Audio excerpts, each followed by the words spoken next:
What's up, guys? Welcome to the, I guess, answers part of the question and answers video. You guys had some really good questions and also some good answers for me on the steering column thing. I think I've made a decision there, but I'm not going to be using the cheap one that I originally had. But I'm looking at a few options, haven't nailed down exactly what I'm going to do, but getting there. But thank you for all your solutions for the shifter thing. There was a lot to think about, and I definitely appreciate it. Before we get going on answers, mail call. I got sent a package by a viewer that was watching the video where I made the fold-out tail light, and I had mentioned putting something soft along the backside of the tail light to make sure that it doesn't scratch the paint of the truck. He got a hold of me. He's like, "I've got the perfect thing, and I want to send it to you." And I was like, "All right." He's not paying me to mention this or anything. I haven't even opened it yet. It looks big for material that goes on the back of a taillight. There we go. All right. So like I said, he said, "Oh, there's a t-shirt in here." He did ask my shirt size. Now I know why. I figured there'd be something. That's awesome. This is the company then. I'll hold it up for you to see the logo. It's a cool logo.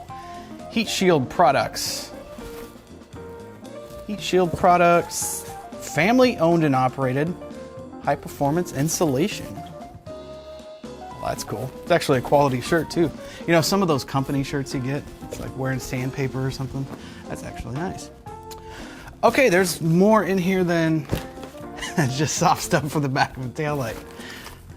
This looks like, yeah, hot rod sleeve. This looks like sleeves for wiring, or it could be probably for probably brake lines, gas lines, things like that. Hot rod sleeve rated to 1100 degrees Fahrenheit, continuous, stops to 60% of radiant heat. Special weave expands over fittings and terminals. Yeah, definitely for wiring. This would clean up the engine bay quite a bit. Helps prevent vapor lock. Vapor lock, that's another good idea. Although we're running fuel injection, but yeah, it'll work on definitely vapor lock for carbureted cars. Protects wires from melting, 2 heat shrink ends included. That's awesome. So it looks like we've got a few different sizes of that. Oh, there it is, made in the USA. Okay, yeah, I'm definitely down with that. That's cool. I hope you guys are doing all right. It's crazy out there right now. Yeah, and this is just, that's cool. 3 different sizes of this. That's gonna clean up the engine bay because I'm gonna put it over the wiring for sure. And then this looks like the material he was talking about. Heat Shield Products gasket. Yeah, it's definitely soft. Oh, that's perfect. Yeah, that'll be perfect for the back of the taillight. Highly water and chemical resistant. Well, that'll be handy because you always get those few little drops that come out of the nozzle. Aggressive adhesive, lightweight closed-cell urethane foam. Can be used on outside surfaces of vehicles. That's awesome. Gasketing material for speaker installations. Gasket automotive tail light assemblies and third brake lights. Gasketing material for license plate brackets and linkage. Eliminates annoying squeaks, rattles, buzzes, even between automotive interior panels. You know what? I might actually also use this where the fenders meet the cab of the truck. There's little rubber pieces. Mine were shot. I'm actually going to try to use this so those don't squeak. Perfect. That's going to come in really handy. And it looks like we got something else in here. Sticky shield. Oh, this would be cool. Like right next to exhaust manifolds or headers or something like that. Wow, continuous operating reflective temperature of 1100 degrees Fahrenheit, 2000 degrees Fahrenheit intermittent. Capable of reflecting over 90% of radiant heat. Bends and conforms, used on firewalls, transmission tunnels, floor, on and on. This is going to come in really handy too. Thank you so much. I don't know if he wants me to mention his name, but I'll mention his company because it actually looks like quality stuff. If it wasn't, I wouldn't have put this in the final edit of this video. That has happened before. There's been companies, a few companies that have reached out to me that want to pay me to put their product in one of my videos and say good things about it. It's more or less what the emails say. And a couple of them have been LED lights. That's been like a big one I get contacted about. And they sent it to me and I was like, these are junk. I'm not putting them in my video. Instead of getting back to me about, well, how can we improve them? They're like, well, what will it take to get it in the video? And I just stopped because I'm not going to mislead you guys like that. That is not my thing. So these are actually quality, made in the USA. I'm definitely going to be using it. Check them out. Heat Shield Products. I think they even have, yeah, they even have at Heat Shield Products on, I'm guessing, Instagram and Twitter maybe. Post and tag at Heat Shield Products, hashtag race tested. So yeah, this Q&A thing was just more or less a way to keep me entertained, keep me doing something while, you know, in this lockdown, quarantine, whatever you want to call it, thing that we've got going on. I can't sit and watch TV. I'm not a TV guy. So thanks for keeping me entertained. David B asks, do you consider, and it may not be possible to do safely, removing the top brace between the shocks and making a drop brace of some kind so that you don't have to modify the bed as much? That's a good question. I get asked a lot how to get rid of the hump. You still have the frame kick-ups on either side. That would pretty much, almost like a C-notch for a modified truck frame. But then you have the fuel tank that sits upright, that sits at about the same height. That's not a big deal at all. You could relocate the fuel tank, maybe do like a Mustang tank, flat between the frame there, and then run your fuel lines that way. But you still have the WattsLink system that's under that hump there. And if you don't mind not having WattsLink and going to like traditional style leaf springs, then yeah, you could lower all that down. But at that point, you'd better off just using the truck frame and the Crown Vic front cradle swap that a lot of people do. I like the WattsLink. I like the way that how planted the rear is with the WattsLink and 4-link combo. I think it's a kind of a trick little setup back there, and so I don't mind having the hump there. Like I mentioned before, I'm raising the whole bed up, so I'm not going to have the hump anymore. It's not a really big deal for me because I'm buying a utility trailer, so I don't necessarily need to be able to access the bed a whole lot for like lawnmowers and things like that. So for me, I don't mind having the raised bed. I just like the WattsLink with the 4-link, so I don't mind having it. Minnesota Motors asked, what's an affordable but decent camera and editing software? I assume you edit all your videos on a computer. My channel has about 200 subscribers right now, but I'd like to improve video quality if I get more subscribers. I'm currently using an iPhone XR and a KineMaster, a video editing app on my phone. Yeah, I edit all mine on computer, PC. I have an actual editing PC that I built because that's what I do professionally. That was quite a transition to go from working behind the camera to getting in front of the camera with these YouTube videos. But yeah, it's lucky I can work from home now, being able to edit and produce for work from home. An affordable video editing software for PC, I used to use it, PowerDirector. I think it was PowerDirector 15 is what I used before I switched. And now I'm editing on Adobe Premiere Pro.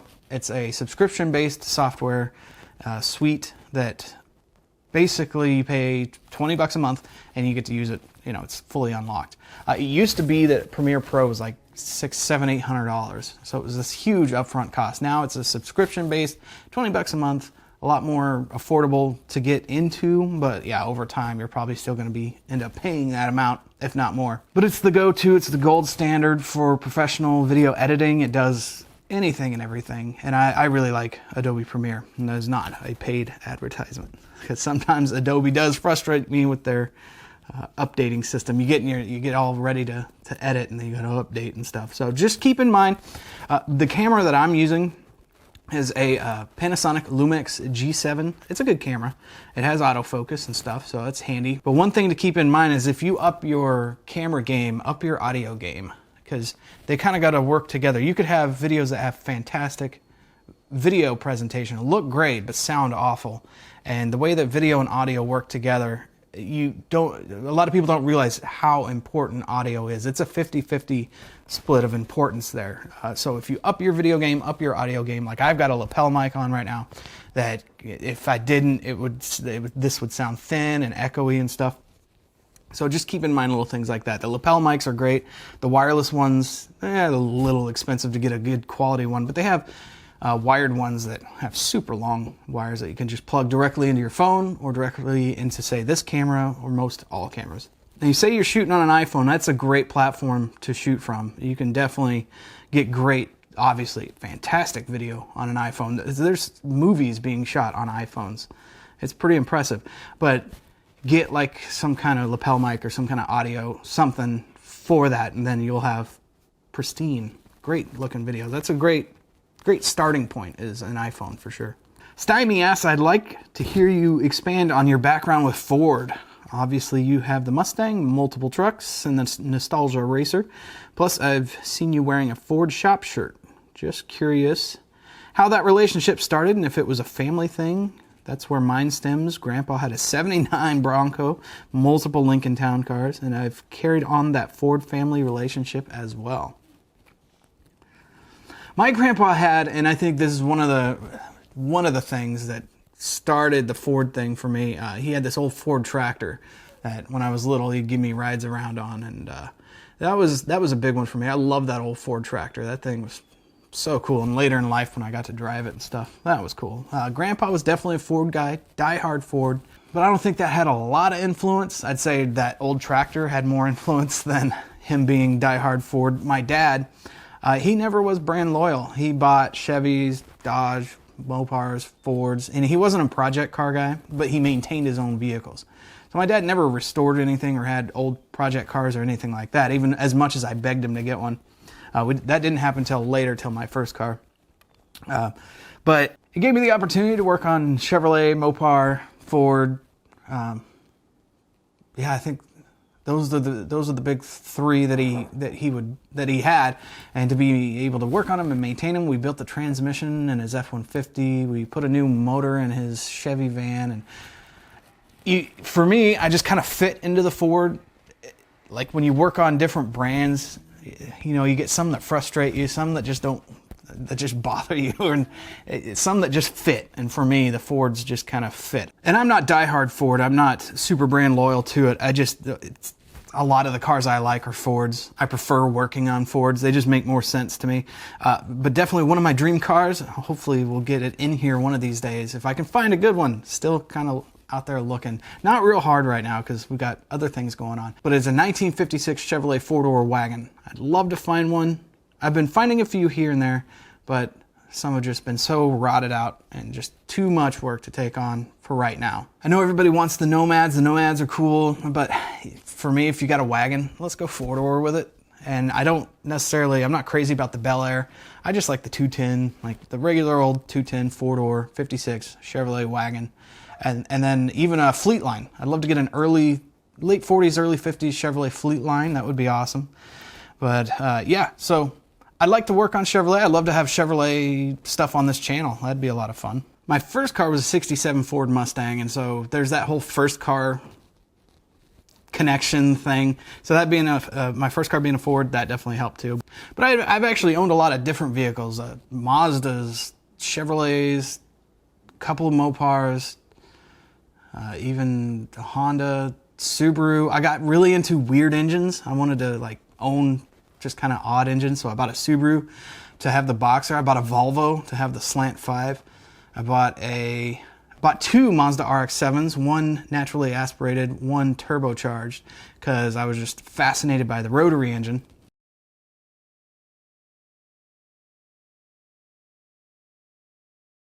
But in the end, it just seemed like I kind of kept coming back to Ford. Wes Incredible asks, happy to hear you're doing okay. Thanks, buddy. He asks, one, what is a tool/machine that you feel is the most vital? Most vital is definitely the welder, for sure. I absolutely love welding. There's something to it. It's so calming. It's a lot of fun. What has been the most unexpected challenge on the truck? Ooh, that's a good one. I'd say unexpected challenge was trying to get the AC system to work right, because from what I understand, talking to all the different companies that I ended up having to piece together that kit, nobody had done that on the Crown Vic going to the F100 kit that I bought. So when I talked to Vintage Air, they basically said, it can't really be done. And then when somebody tells me that, look out. So I was just talking to a whole bunch of different companies and sitting there trying to learn how the original Ford compressor worked and how to make it work with the Vintage Air system, teaching myself the whole thing, and then calling Vintage Air back and saying, it does work, and this is how we're going to do it. And then they were like, oh, well, that's good to know. So kind of did their job for them on that one. But that was definitely a challenge getting that put together. And if you're curious what that process was, if you haven't seen the video, I list where I got the fittings, the companies I had to work with, the manifold to make an aftermarket system work with the stock compressor. That's all covered in a video. Can't remember exactly which one it is. I'll try to link it if I can find it. Number 3 question he asked, what was the biggest moment of, yes, it worked. The first burnout, the first big smoky burnout. That's all I really cared about, was getting that burnout in. And then dialing it in with the test driving and stuff.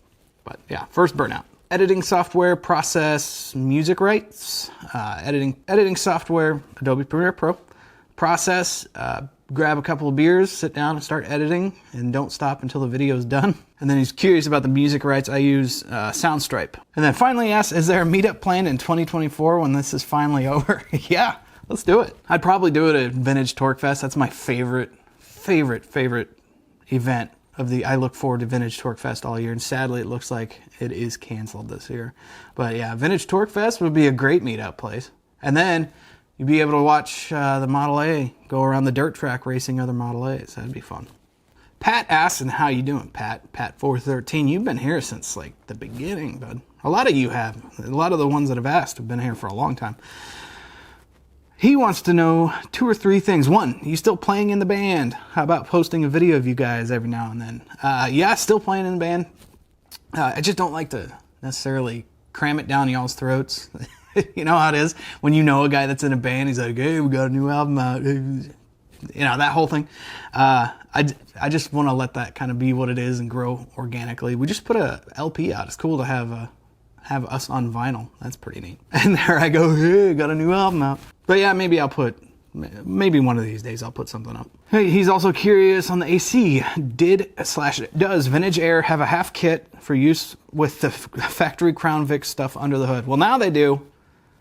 Now they do. And you can call them up and ask them and say, I want what River City has. They actually know now what I'm talking about. It'll allow you, or yeah, they know what you'd be talking about if you asked them. And he's curious, if not, what parts did you order from them? I ordered the underdash kit, the fascia thing. It's the 61 through 66 F100 kit that they have, that I ordered the half kit of, and then got the parts from Cold Hose, the fittings modified, and then the manifold. It's all covered in a video. Again, I'll try to link that if I can find it. Aldi All Day Performance asks, what color are you going to paint the truck?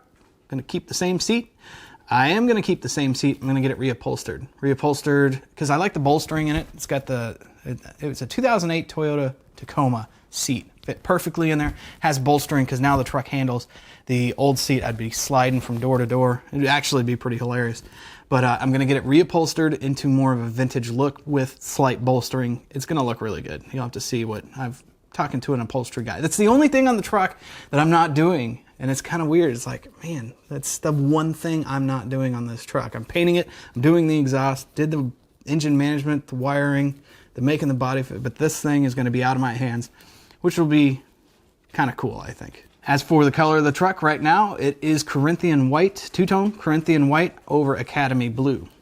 Again, that could change, but I'm pretty stuck on that now. Mitchell asks, what are your plans with the steering column? You said before you don't really like the one you have. Have you decided on a replacement? Haven't quite decided on a replacement. I'm definitely going to replace it. The one I got is like generation 1 of the cheapest one you can buy, and I'm really nervous about it because in the end I shouldn't have tried to save money on something so important and could end up being a safety issue. They have done a couple more generations of the one I bought, and I hear they're better, but I have no experience with it. So might be something to worth looking into. Right now I'm kind of looking at the Jags ones or just going full bore and getting a Flaming River column. Ben asks, what do you use to film and edit your videos? How much time do you put into the videos for edit, etc.? Do you plan each out? I used to just kind of film whatever and kind of throw it all together and put it out. Then I started thinking a little more, as I started getting more and more subscribers, I started getting a little more pressure about doing a decent job. And you know how some mechanics are really good about being able to keep mental track of their hours or whatever. I've gotten to the point where I can kind of keep a mental track of this will all fit into one video before I go and put the footage on the computer and start editing. So that all kind of comes naturally the more that you do it. How much time do I put into the edits? Sometimes it can take a long time. Sometimes it all comes together pretty quickly. I'd say on average for a 10 to 15 minute video, I've probably got about 3.5, 4, maybe sometimes 5 hours into it. If we're getting into like say almost a 20-minute video, which I've kind of been doing lately, then yeah, I can have 5, 6 hours into those. There's some guys that don't even edit whatsoever. They just put the camera on and then maybe they'll edit, you know, a couple things and then put it out. And that works too, because it feels pretty organic, doesn't feel overproduced or anything like that. For me, I love editing. That's what I got into video production for, and that's what I love to do. So for me, that time to be back there and editing is a very enjoyable time for me. I really like it. Larry Hampton asks, I think I've asked you this before, but wish you'd do a video on it. I recall you're somewhat in the business. I've considered filming stuff to try out this YouTube deal. My son is taking a video editing class at the local VO Tech. He is wanting to do some of this as well. Well, go for it. Yeah, that'd be awesome.